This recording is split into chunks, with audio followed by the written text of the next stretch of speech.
বিদেশ থেকে আইসে আর গোরে আর খালি বুদ্ধি বেশ এক লোক কূপে পড়ে গেছে, সব মিলে হার কাছে গেছে, ভাই আপনি না বুদ্ধি দেন একটু, কন্যা লোকটারে কূপ থেকে কেমনে তুলি?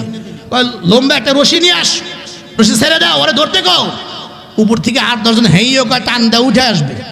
টান দেওয়া সত্যিই তাই, সবাই তার বুদ্ধির প্রশংসা করলো দোকান পরে, চায়ের দোকানে। কয়েকদিন পরে আর এক লোক আবার তার ইচ্ছা হয়েছে, এক বিদেশি মানুষ নারকেল গাছের মাথায় নিজে উঠে ডাব নারকেল পাইরে নিজে খাবে, এটা তার শখ। ওটার সময় তো পাশা ধাক্কা 8-10 জন মিলে হারে তুলে দিছে, তখন তো ঠিকই উঠছে।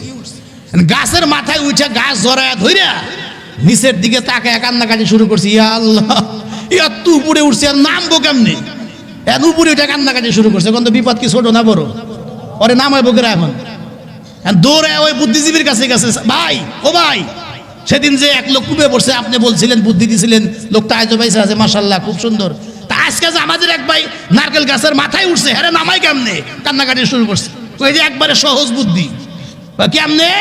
লম্বা একটা রশি নিয়ে আস, এরপরে কয়দিন নিচে দাঁড়া ঢিল মারার হাতে ধরায় দাও, আর ওরে কও ও যেন শক্ত করে মাজার মধ্যে মজবুত করে রশি ভালো করে বাঁধে। এরপরে নিচে 8-10 জন দাঁড়াইয়া আলী কয়া হেইও কয়ে জোরে হেঁচকা টান মারবে, দেখবো আস্তে করে নেমে চলে আসবে, কোনো অসুবিধা হবে না।